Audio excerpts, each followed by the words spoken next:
This is CGTN, China Global Television Network.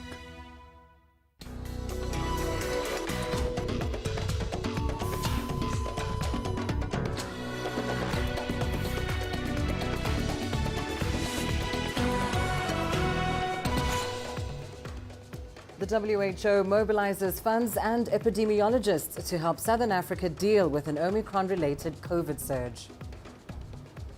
Nigeria implements a vaccine mandate for all government workers as it announces its first cases of the Omicron variant. And the US and South Korea are planning to update their contingency war plans against the DPRK while urging for diplomacy. Hello and a very warm welcome to Africa Live on CGTN. I'm Lindy Mtongana in Nairobi. And with me is Uche Okoronkwo with a preview of your business news. Thank you, Lindy. And here's a look at what's coming up on Africa Live Biz. The DRC's state-owned cobalt monopoly to start buying from artisanal miners next year. And consumer bodies in South Africa call for transparency in pricing as fuel prices hit another high this month. Of course, all that coming up within our program. For now, back to you. Thanks, Uche. Well, let's start with the latest on the coronavirus pandemic. The World Health Organization has mobilized $12 million to help fund the response to the Omicron COVID-19 variant amid a surge in Southern Africa. It's also sending epidemiologists and lab experts to the region as countries step up detection and control of the variant, which is now officially reported in at least 5 African countries. It is expected that the Omicron variant will be detected in more countries as national authorities set up surveillance and sequencing operations. In Africa, the detection of Omicron variant is coinciding with 54% surge in COVID-19 infection. It should be noted that it is mostly in Southern Africa. While new COVID-19 cases are rising in Southern Africa, they have dropped in all other sub-regions during the past week compared with the previous week. Well, the news just in: a second case of the Omicron COVID-19 variant has been reported in the United States in a Minnesota resident who had traveled to New York. Well, staying with our coverage of this Omicron variant, Zimbabwe's government has renewed tough lockdown restrictions on travelers to the country. It's also adjusted an overnight curfew and operating hours for restaurants and supermarkets as it tries to prepare for the new variant. Farai Makutoya has more. People traveling to Zimbabwe will be tested for COVID-19 on arrival and, regardless of the result, be confined to mandatory 10-day quarantine at their own cost. A second wave of the pandemic was experienced here during and shortly after the last festive season. Cases and deaths shot up. Authorities say they are trying to avert a repeat of the same by implementing these very strict restrictions. The measures may force some Zimbabweans in the diaspora to cancel travel plans. They are barring them from entering our country for this festival season. It's another way of saying, no, please don't visit us on this festival season. If someone has tested negative, they should be allowed to go wherever they want, because they may actually be getting exposed to infection in the quarantine centers. I also think that forcing people to pay for their own quarantine may force some to resort to border jumping to get around the costs. The tourism sector, already reeling from international travel bans imposed on the country after the discovery of the Omicron variant, wanted government to consult them. I do not believe the intervention that was made was the best out of all the options that were available. I believe it was a rash decision. I believe it was an emotional decision. Yes, I do understand the threat of last year's spike in COVID cases, but also let's also say this to ourselves. Last year, when we had the Delta variant wreaking havoc in this country, how many of on percentage basis, how much was vaccinated? Health experts have welcomed the measures. From a medical perspective, considering the fourth wave is just imminent, it's just starting to attack South Africa right now, and we are also noticing a high number of cases in Zimbabwe. especially in the last 3 days, that may alone signal the emergence of the fourth wave. So those measures for now are quite prudent. Government will review the measures after 2 weeks. Farai Mwakutuya, CGTN, Harare, Zimbabwe. Well, the Nigerian government has issued a COVID-19 mandate requiring federal workers to show proof of vaccination or present a negative COVID-19 PCR test result before being allowed into their places of work. The government says it is adopting the measures to curb the spread of COVID-19. Here's CGTN's Deji Bademosi with more on that story. A COVID-19 vaccination site right in front of a government building in Nigeria's capital, Abuja. Virtually everyone here is a government employee. They're all in a rush to get their jabs as the government COVID-19 vaccination mandate comes into force. Most had reported for work only to be denied entry into their offices for not being vaccinated. For me, I felt the deadline was too close, was too sudden. They should have extended further. What is important is for people to understand that this, the barring is to save everyone. One, you're not asked to get vaccinated by force. You can get a PCR test that says you're negative of COVID, or you come with your, vaccination card. But should an employee present a negative PCR test, they will still be required to take the test intermittently to prove they're still negative. I don't think anybody should force anybody. If you are saying you don't want to take it, but you are going to infect other people. If you are not taking it, it's okay. Then you stay in your house. Government is right about that. Nigeria plans to vaccinate around 70% of its population by next year in order to achieve herd immunity. But the country is far off track from meeting that target. Under 4 million, or less than 2%, have so far been fully vaccinated with the 2 doses of the COVID-19 vaccine. And health authorities say vaccine shortage is no longer the problem. We have over 30 million doses of the vaccine at hand, and we have gotten commitment of over 60 million that will arrive by between now and the first quarter of 2022. As health authorities push to get more people to take the jab, they're also keeping an eye on developments with the Omicron variant. The country has now reported 3 cases of the new variant, prompting the government to announce a raft of additional measures for both inbound and outbound passengers. Passengers arriving into the country are required to do a PCR test 48 hours before departing. They will also do day 2 and day 7 PCR test on arrival, and they will be required to self-isolate for 7 days.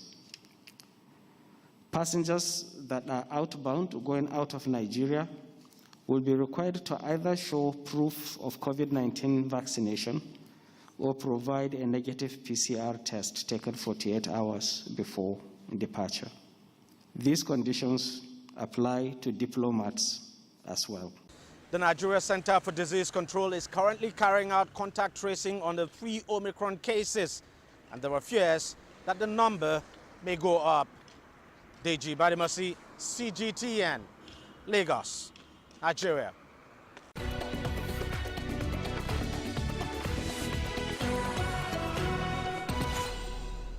Turning to international news for a moment, the US and South Korea are planning to update their contingency war plans against the DPRK. US Defense Secretary Lloyd Austin has met with his South Korean counterpart Soo Wook in Seoul.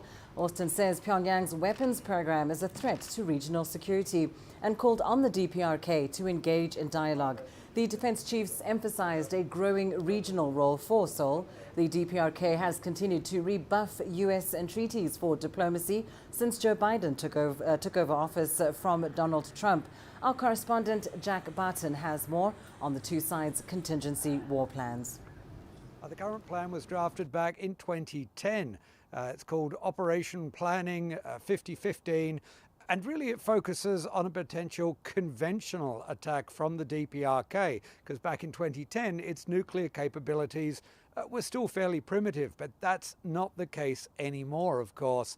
Not only that, we've seen so many new weapons tested just this year alone. New submarine ballistic missiles capable of carrying nuclear warheads and evading pretty much every radar element that the US or South Korea has, including the controversial THAAD system, as well as hypersonic missiles that, if not capable now, will soon be capable of carrying nuclear warheads. So they will be saying, look, this is all long overdue. The other thing that has perhaps stopped it from happening in the past few years is when Donald Trump was president, these meetings just talked about money, trying to and succeeding in getting South Korea to pay for more towards the almost 29,000 troops stationed on the peninsula. So, you know, for many it's long overdue, but again, the details will have to come. But given the big advances in weapons we've seen, not just on the northern side of the DMZ, but also here in South Korea, it's probably going to be a big upgrade. But both sides still saying, you know, this is just a contingency plan. Of course, diplomacy remains the focus for trying to achieve denuclearization on the peninsula. Meanwhile, top US and Russian diplomats met in Sweden today amid rising tensions over Ukraine. US Secretary of State Antony Blinken and his Russian counterpart Sergei Lavrov both reiterated their desire to reduce tensions in the region. Blinken urged Russia to de-escalate on Ukraine and use diplomacy. He also threatened what he called serious consequences if Russia resorts to aggression. Lavrov, meanwhile, called any military confrontation over Ukraine a nightmare scenario. Kiev and Moscow have accused each other in recent days of building up military personnel on the border.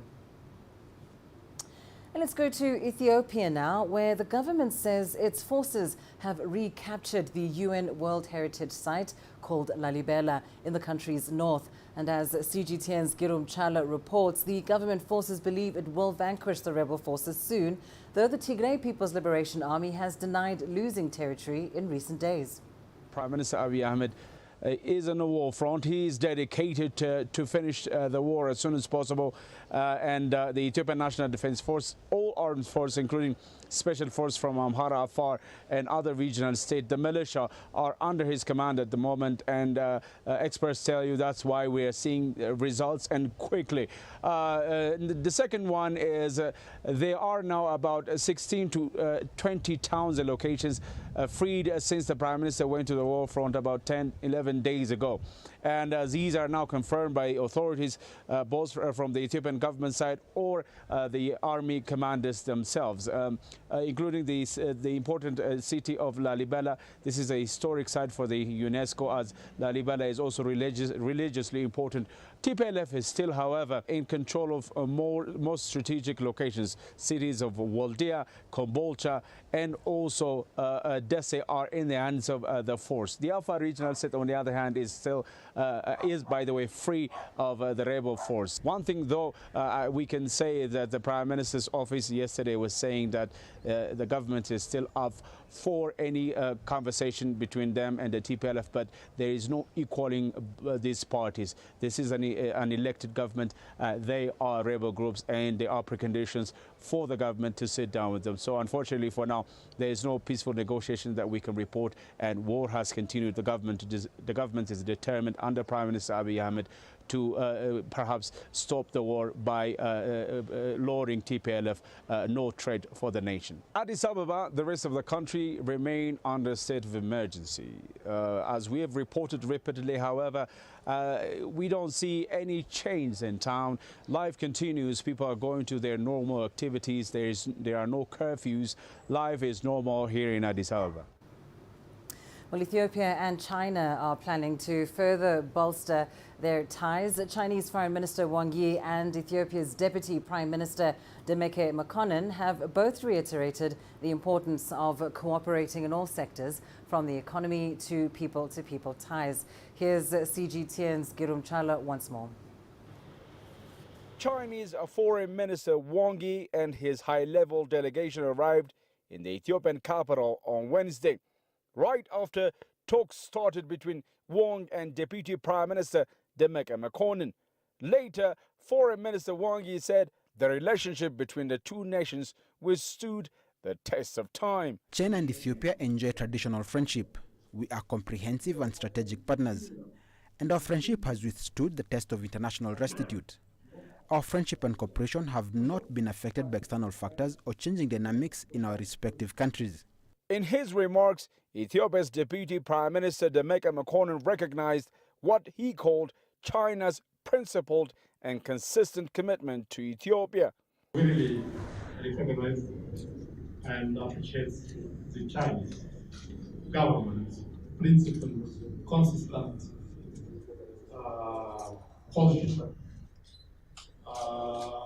And our government and the people of Ethiopia appreciates the strong commitment of China.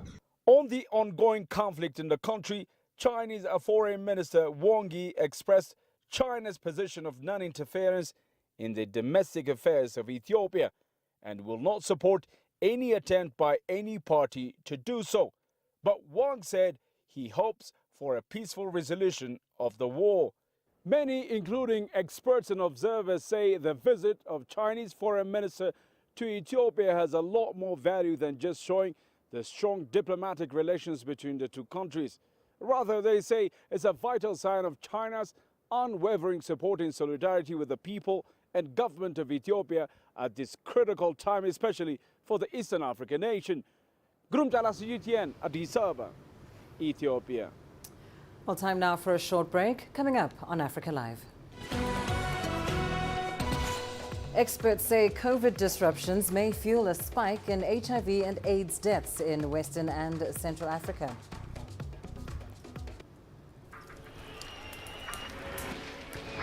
So this is it. I'm just about to be shot. It's a little tense here. Bottles are being thrown as they do so. There are about 3 critical bridges here in Malawi. That's one of them. We're going to cross that bridge. As you can see behind me, police forces who are replying with gas. Gas just came in. Tear gas, so it's all begun now. Divisions leading the charge into West Mosul have brought us here. Just got to be careful here with some gunshots. This is where most of the fighting has been concentrated. This is the front line now after 9 days of fighting. We're about 2 to 3 kilometers from within the front clear line. view of this front line position.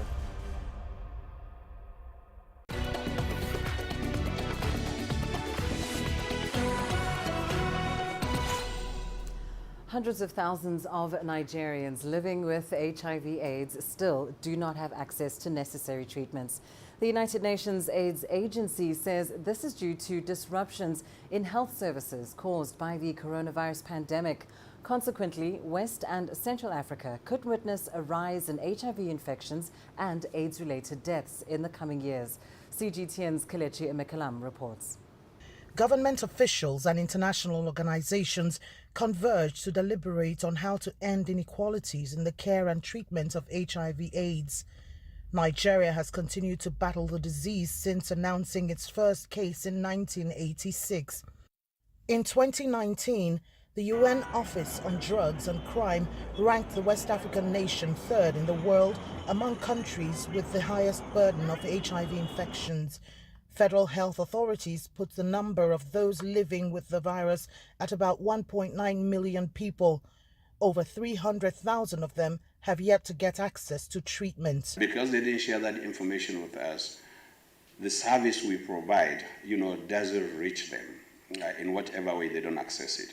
So these are the people that we're worried about. Groups that we are calling on, and then if you look at the theme of this year's World AIDS Day, the situation was compounded by the coronavirus pandemic, but authorities made efforts to sustain treatments despite the lockdown. There were contingency measures which helped to limit the gap that would have been created as a result of COVID-19 impact in the population. The government would need to do so much more for the vulnerable population who, according to the UNODC, are responsible for 11% of new transmissions. That we need to look at the services that we render for HIV prevention among key populations. Are they adequate?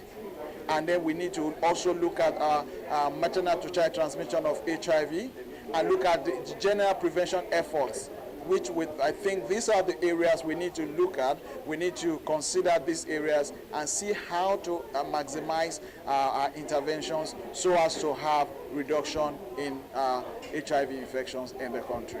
Data from the UN AIDS Agency shows that in 2020 alone, the West and Central African region accounted for 22% of AIDS-related deaths and 200,000 new HIV/AIDS out of a global total of 1.5 million.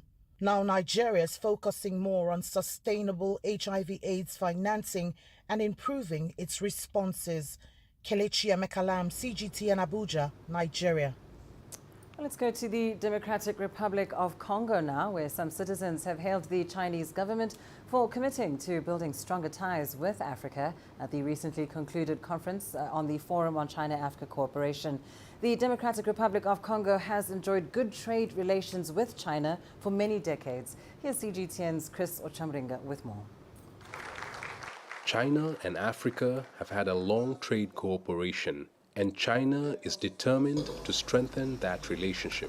During a recent conference on the Forum for China-Africa Cooperation, President Xi Jinping committed to promote trade, reduce poverty, and provide 1 billion doses of COVID-19 vaccines to Africa. China is the only partner here in Africa who practices what it preaches. I give you an example. We have COVID now. And China went one step further. Instead of just helping us with the vaccine, China made a deal with the Algerian company, an Egyptian company, to manufacture the vaccine here on the spot in Africa. China also announced a 3-year plan to promote sustainable development on the African continent. That has been welcomed by some Congolese citizens.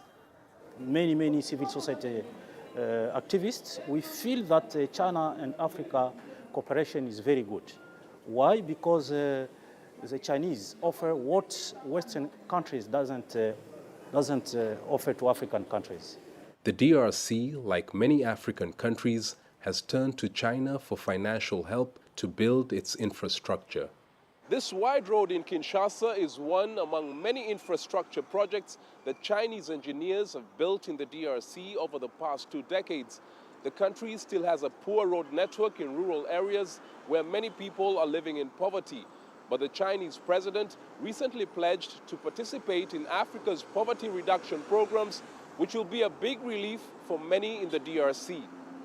China is currently Africa's largest trading partner. Its leaders seek to deepen that partnership by breaking new ground in the areas of environmental protection and the fight against terrorism.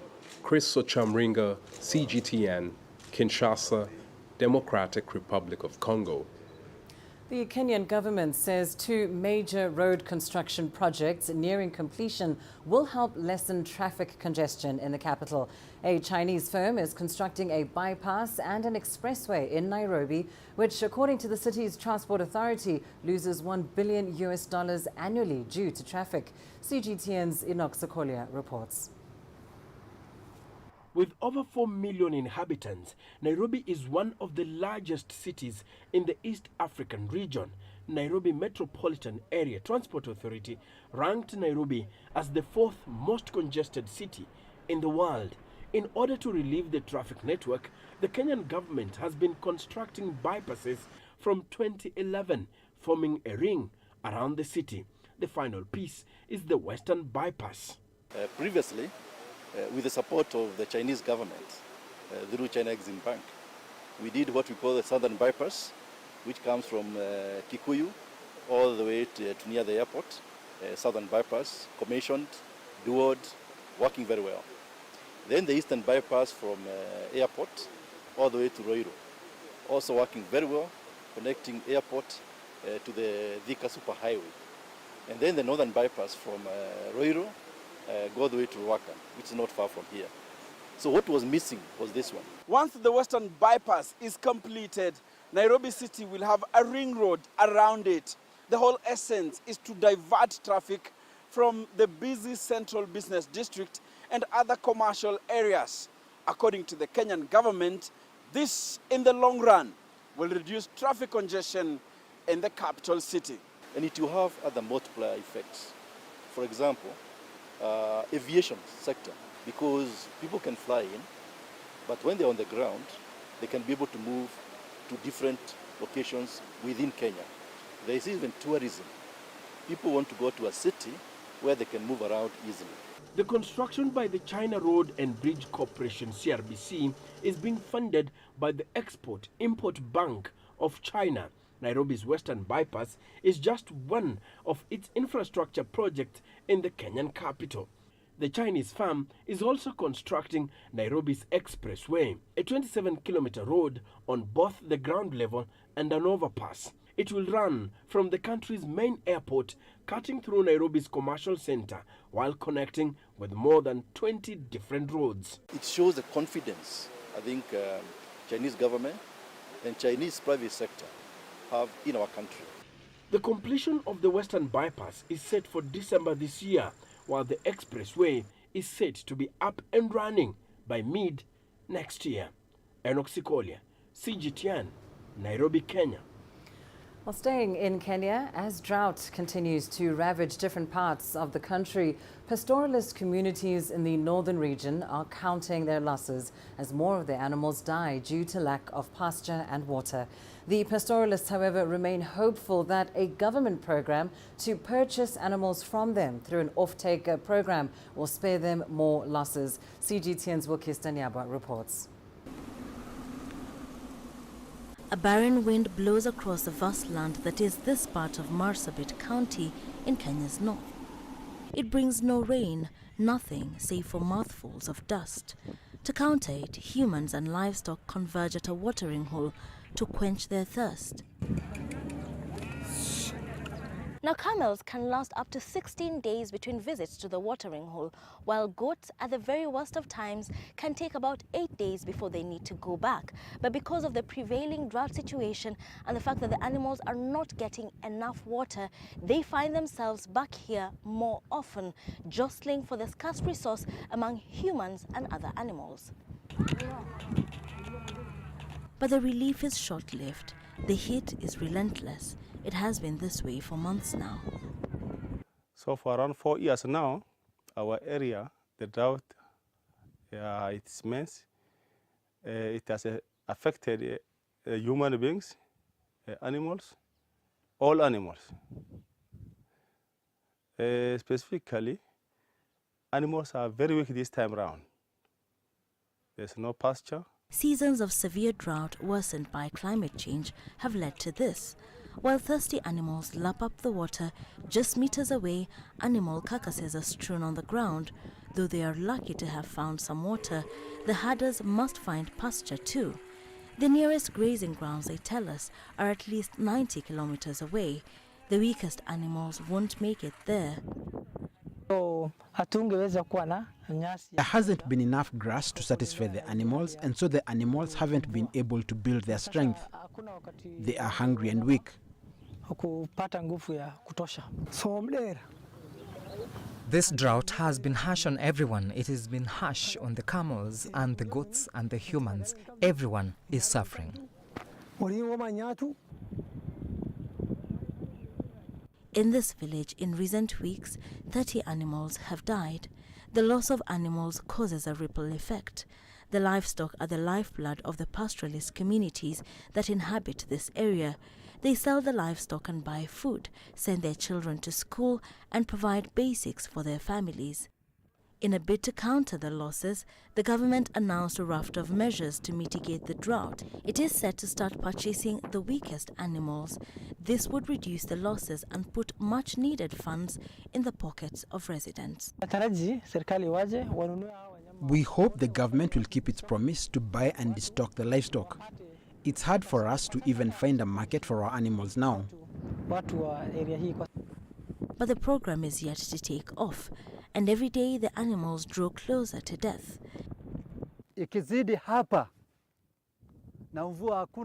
it gets worse than this in January, you will hear of more animals dying, and humans will be affected too. In different parts of the country, the short rains have begun. But scientists predict that some areas will receive inadequate rainfall. The answer, they say, lies in building resilience among communities, putting in place long-term measures to cushion them from the ravages of drought. Without these steps, even after it rains, these communities remain just one step from a drought season that could wipe out everything they have worked for, their lifeblood. Wilkisanyabwa, CGTN. Chinese President Xi Jinping announced a series of measures to boost cooperation with Africa. During the just concluded FOCAC summit in Dakar, Senegal, President Xi announced 9 key programs that will help further ties. CGTN's Daniel Arap-Moy spoke to some analysts on what this means for the continent's development. Well, joining me via Zoom is Dr. Tim Zayons, lecturer at the University of Freiburg, and Ibrahim Nye, a researcher in African political economy. Welcome, gentlemen. Dr. Tim, if I may begin with you, President Xi Jinping this week announced 9 key development programs to further ties between China and Africa. What does this mean for the continent?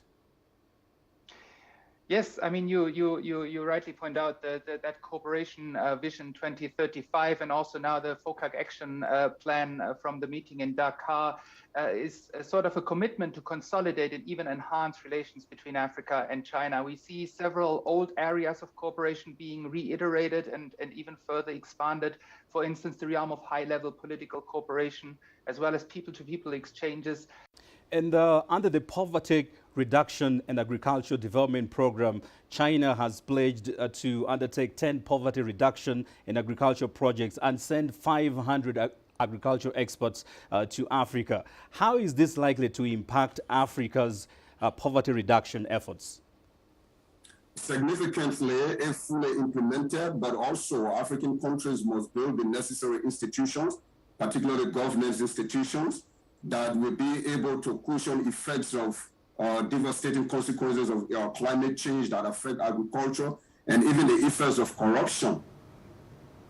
And your business news up next with Uche. Thank you, Lindy. And coming up on Africa Live Biz,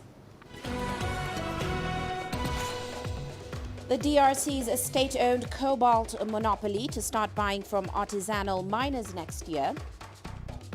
And consumer bodies in South Africa call for transparency in pricing as fuel prices hit another high this month. Africa is the nexus of enterprise, and global business will tell you why it matters. From the mega investment projects to multi-billion-dollar mergers and acquisitions. Africa today collects, just in terms of revenues from taxes alone, $545 billion a year. If you take 10% of that, and you devote it to the energy sector, problem solved. All this on Global Business, weekdays at this time on CGTN.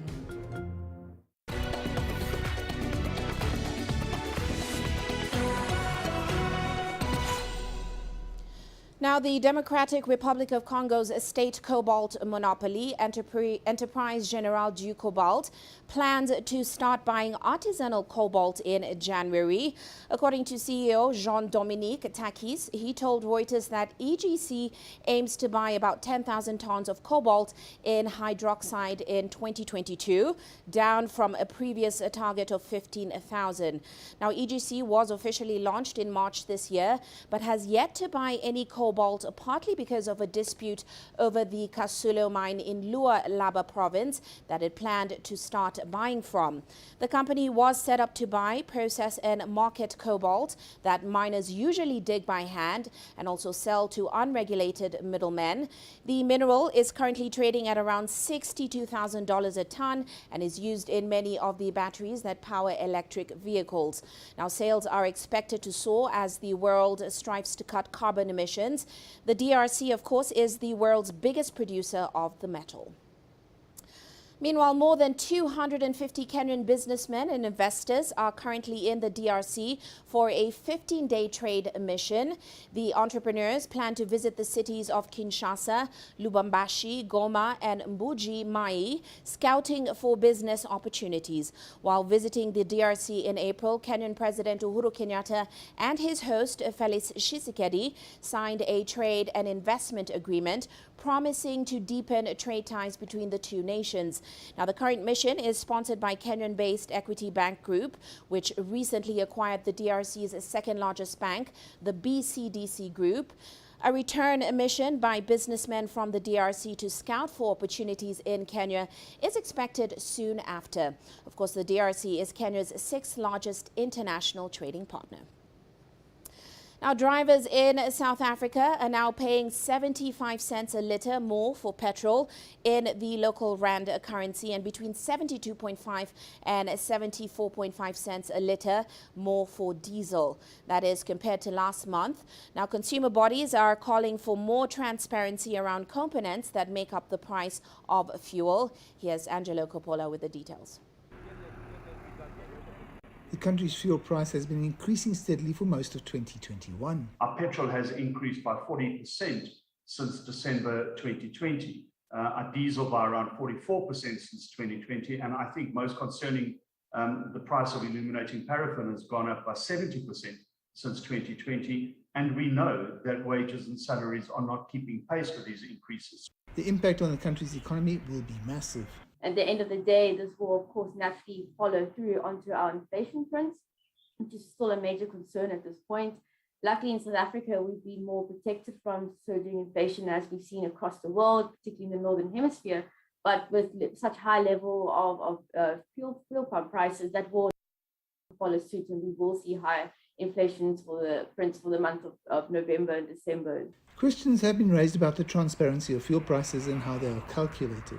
And then there's the poor state of two of the country's 3 refineries and whether they could mitigate the monthly price swings. Let's have a look at all the components and the processes that go into determining the price of a litre of fuel.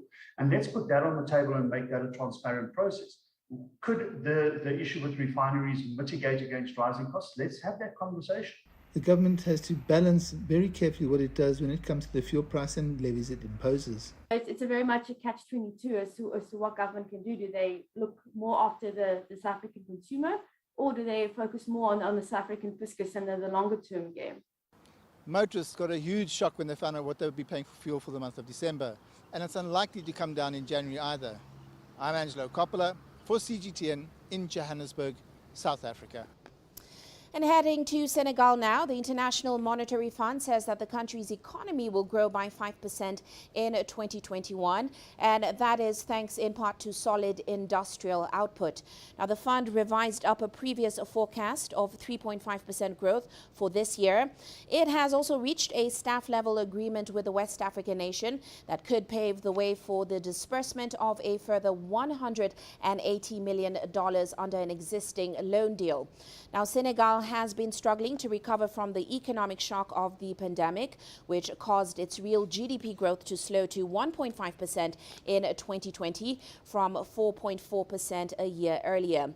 An economic rebound through September 2021 was stronger than expected on the back of solid industrial and services production. The IMF now forecasts economic growth will accelerate to 5.5% in 2022 and then peak at about 10% in 2023 and 2024 with the start of oil and gas production. That's before easing to around 6% over the medium term. And to Ethiopia now, the country has become one of Africa's manufacturing hubs over the last 5 years. The nation now has about 13 state-of-the-art industrial parks, which house more than 100 global companies. And as CGTN's Gerum Chala now reports, these industrial parks are fast becoming the backbone of national macroeconomic development. Ethiopia's industrial parks development scheme began less than half a decade ago. But experts say this has been a remarkable journey so far. Across the country and in locations such as Adama, Hawassa, Mekelle, Kombolcha and others, there are now 13 fully operational industrial parks. The parks house garment and textile, pharmaceutical and agro-processing manufacturers. The basic goals of developing industrial parks are earning foreign currency, attracting international business people to come and invest in Ethiopia, also known as FDI, creating job opportunities, among others. These are placed based on the country's macroeconomic targets, but these are not the only ones. We expect a lot more out of our industrial development plans. Ethiopia's industrial parks have provided more than 85,000 direct and indirect jobs for citizens. When it comes to hard currency earnings, the parks have made close to $800 million in sales to the international market. Experts say the industrial sector in Ethiopia, particularly these parks, are supporting the macroeconomic development of the Eastern African nation. Given the limitations in capacity, knowledge, and proper administration of the industrial parks, I would say the industrial parks are contributing much to the macroeconomic development of the country. So, like when we speak of macroeconomic setups, so you speak of export and trade, balancing the international trade. Employment opportunities, and many more. More than 100 globally renowned companies now operate in Ethiopia's industrial parks, churning out a variety of products for the world's most successful brands. Chinese, US, and Indian companies are the front runners on that list. The Ethiopian Industrial Parks Development Corporation, however, says the kind of contribution and positive impact Chinese companies are creating here is unmatched. When we look at the Chinese engagement in our industrial parks, it starts from the building of almost all big industrial parks across the country. They have also delivered in project management and other areas. There are so many other global investors in our parks, companies from Europe, the US, Asia, and of course, Chinese and Bangladeshi companies. And when you look at the ratio of participation, again, Chinese companies take the lion's share. This is not only about the number of Chinese companies, it is also their size. There is more good news coming from Ethiopia-China industrial development ties. Beijing will set up industrial capacity cooperation with Africa, promote clustering and synergy of cooperation projects, and make them more advanced in industrial operations and more locally based. The COVID-19 pandemic and the current insecurity in the country's north have impacted Ethiopia's industrial parks significantly. Still, experts say they keep delivering despite the challenge. Thousands and thousands of Ethiopians are now changing their lives due to the industrial sector development in the country. From securing their livelihoods to skills and knowledge transfer, the industrial parks continue playing a crucial role in overall development. Grumtara CGTN, Addis Ababa, Ethiopia. Well, that's all for now on Africa Live Biz, but coming up later on Global Business Africa, we'll be looking at the contents of this year's Africa Development Bank Annual Development Effectiveness Review. Of course, all that coming up top of the hour. For now, catch you. Thank you so much, Uche. Well, don't go away. We still have more after this short break.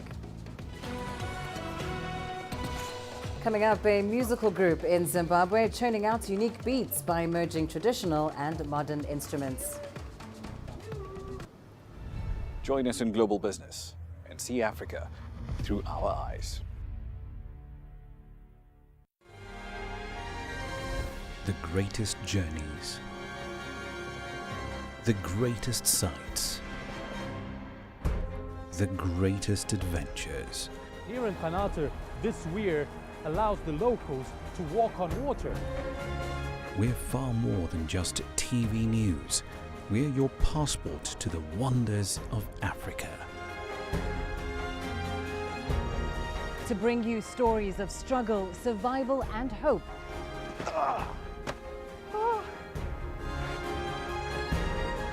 So let's explore.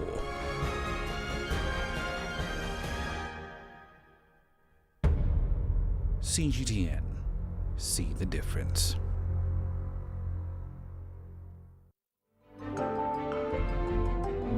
Africa Live. Find your voice.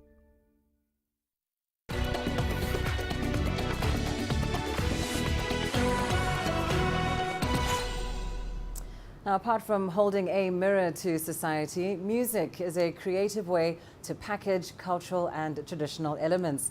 A group in Zimbabwe has been merging both traditional and modern instruments to create a distinct sound that can resonate with Zimbabweans and the rest of the world. CGTN's Daniela Pearson brings us that story. From this mixed bag of melodies, Gwevedzi, a youthful musical outfit, was born 5 years ago, communicating the themes of love and hope amid the COVID-19 pandemic. The group believes that the mark of its compositions lies in tapping into people's lived realities and cultural practices. Mostly it's inspired by the surrounding, the society, sometimes even from the stories which we witness in our day-to-day lives. Sometimes it's the imagination. We can sit and talk, then we imagine, then we write a song. Gwevedzi have adopted the mbira, which is also known as the thumb piano. The instrument holds a special place in most of Zimbabwe's societies, gracing traditional ceremonies and rituals. The group is exploring the vast potential it has in producing new modern sounds. Mbira is one element from our traditional music that we have chosen to use as a tool to achieve our goal as a band. So that the whole concept behind us using mbira is to Zimbabweanize, or to put that Zimbabwean spirit to whatever song or whatever project we are creating, as we are not limited by genre per se. The COVID-19 induced lockdowns have dealt a huge blow on the music industry. Shows and tours are few, but the musicians are choosing to see light at the end of the tunnel. It gave us also time to sit and rethink and redirect our ways of doing things.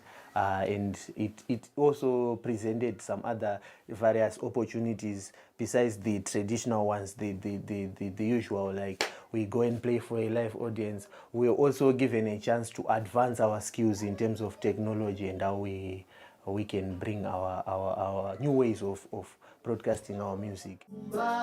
For the musical outfit, their dream is broader.